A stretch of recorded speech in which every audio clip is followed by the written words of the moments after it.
YouTube, what's up? You never had to learn how to love that person that you think you love. You got to learn how to love you like you love them. Because again, it's always projection. You know, you're always seeing all these good qualities in this other person and you give them the credit and respect that's due for it. But you got to realize that it's only reflecting what's within you. And again, you got to realize that too. Like with anybody that dies or goes away, when they came into your life, they came to remind you of a part of you that you forgot about. So your mom comes in, you come into this life through your mom or whatever. She represents something. You go through thought processes as you get older. Like, what if my mom was here? You got to realize your mom is here. Your mom's inside of you. And that the external version is the projection of that part of you. So you got to realize, like, if you go through your thought process, like, oh, my mom would clean that up. My mom wouldn't stand for that. Or my brother wouldn't tolerate that right there. So I'm not tolerating it. You got to realize that these people are only showing you the qualities that are already within you.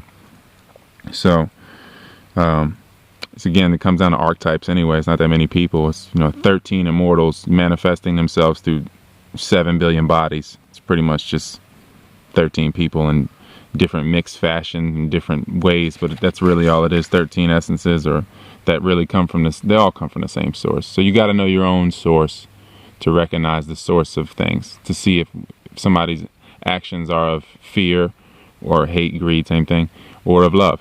And it just has everything to do with your own foresight, or your own insight, I should say. So, let's get into it. The Roman antics, some more Roman antics.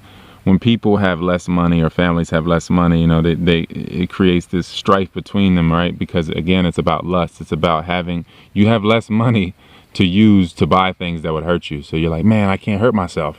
I'm not able to hurt myself, so I'm angry about it. I can't distract myself. I have to deal with this silence, which is basically God within myself. I can't put this chaos in me. So, that's that. And then of course, again, it's chemical reality. We always want to get people that reject our love, because that, again, like I said, you want to want. So you want people to feed you your own heart so you can forget for a second that it's your heart. That's the thing. It's a distraction. It's like, oh, I'm eating my own tail. I forgot that it was my tail for just a split second. So I'm just eating. I'm not just eating myself. So again, it just has everything to do with knowing your true will, your ultimate agenda. Any resistance, we always seek resistance because we have a comfort level with it. So we go against our true will just to feel something against us. That's all we really want. We want to feel like we're not alone. So we go against everything. We want to be against the world. We want to have, battle of the sexes. It has to be, me and my wife, or my wife and my husband. It's against. It's not like a unity. It's not universal. It's not, you and I. So yeah, that's that. It's that real. Let me see where I want to go with this, because it's so much I want to cover, and these videos are so short. So we just got to realize that, though, that we're just constantly recreating the same memories over and over again, and it just got everything to do with lies, trying to make lies true. You give a promise, a steep promise that that you cannot really come up with. So now you leverage yourself out. So you have to seek leverage from other people. Now you're like, oh my God, I have to make this the truth. I told them I would do this by this time. I created this.